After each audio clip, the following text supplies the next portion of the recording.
This is one of the areas that we built in. We made all the stuff, and there's blackberries growing behind you. There's beehives to your left. There's hops and corn. But there's also, this is a biodiversity corridor, so the train lines allow animal life to come through. And that's what we want to be talking about today. What happened up there?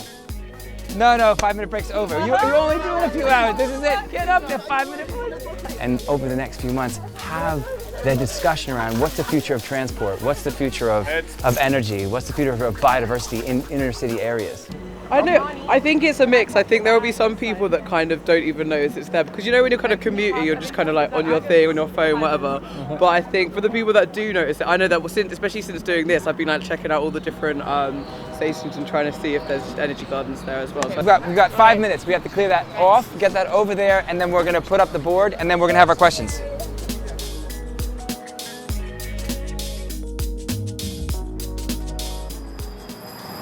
because obviously London is such a densely populated area where there's so many people trying to enjoy this space because not many people have access to private gardens, it's kind of like, does it take away from the like high qualityness of the space if it's just full of people that you can't really appreciate it in the same way if it's just full of just people rushing about, especially in COVID times as well? It's a bit weird. So yeah, good access, but again, this is like private access versus communal access, because I don't have a private garden. I don't know about you guys. Yeah. But yeah, that would be nice. Yeah, and there's a difference between like green space that's very biodiverse and green space that has been like manicured to look like it's doing good things like for really the mown environment. Yeah. mown grass. Yeah. Yeah, and it's not like authentic green space. So yeah, like these bits are like nice and just wild, natural. That's what we like. Manicured to an extent, but obviously not a lot. Not completely tailored. Yeah. That's a good point. In my area, there is a massive distinction as well between private green space and community green space, and the community green space isn't as well looked after as the private space, and I don't think that's fair. No, definitely not. And also, because the thing is, like, where's like lots of people, like the kind of communal bits might not be well looked after, but there's so many people that would be so happy to like volunteer and make it better looked after, like you can see from my Energy Garden. So I think it's like missing a big opportunity to kind of get the community involved in just making all these green spaces that aren't necessarily high quality just more interesting. I feel like people could be better notified that these green spaces are available to the community. Yeah, definitely. Because I didn't even know before getting involved with Energy Garden that you could just like come to these overground train stations and do some gardening. Yeah, just for exactly. the sake of community gardening projects and stuff like that. I've got an idea. Why don't we like have like a waterproof like information sheet that we could put maybe outside that visitors can see? I mean, more signage would definitely be good to be like, yeah, just come in and do some gardening, and I'm sure more people would get involved. Or like QR codes and take them to the Instagram and things Always like that. Look what we do! I love a QR code.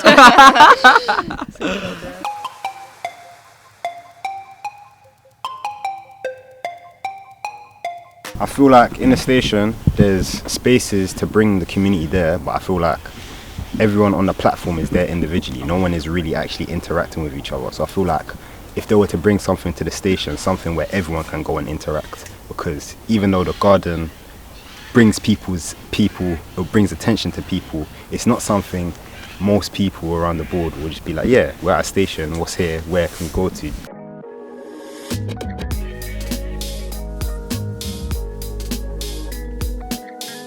So this program has made me think differently about the way spaces in cities can be used, because I feel like a lot of the spaces, they're not fully appreciated for all the space that they have. So even, for example, at train stations or even parks or even on the top of roofs, a lot more greenery can be planted. And also I feel like people can come together as well more and get more things done in spaces where they're just like, there's not much going on there. So yeah.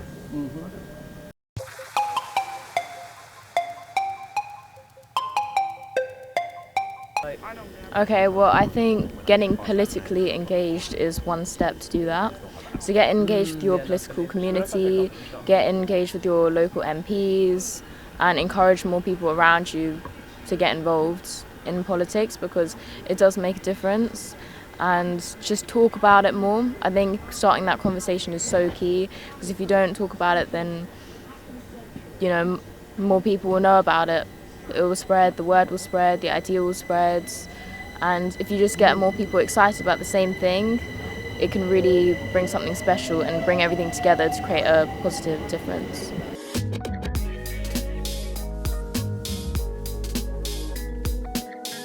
I think it could be adapted mainly in the stations so that people can interact more and enjoy more of how green spaces are important.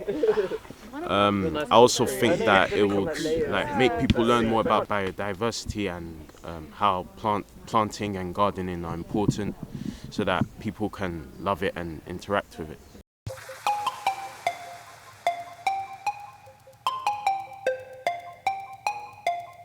With regards to trying to do more for climate change, there's obviously kind of the things that you can do as an individual, but it's also one, if you you have to kind of appreciate that there's you can do your bit, but also it's not just your sole responsibility to deal with climate change, kind of community and obviously the government. So kind of taking that pressure off yourself to kind of think, oh, it's all down to me, blah blah blah, because obviously it's not, you didn't create the problem in the first place necessarily. But I think if you want to feel like you can do more, getting involved in kind of community community gardens like this one, joining some sort of movement, joining a charity, joining if you want to kind of deal with the government who's not doing stuff, you can get involved in groups that put pressure on the government, like Green New Deal Rising, or just anything like that, which kind of pressuring the government to do more. And then in your kind of day-to-day life, yeah, just kind of I think being in nature is nice, seeing the trees. And also celebrate young people's achievements, to making sure that their work is being looked at, making sure as well that they are being heard, and giving them a platform to show what they've done so they can feel seen. Volunteering as well, volunteering for charities, getting involved in local community.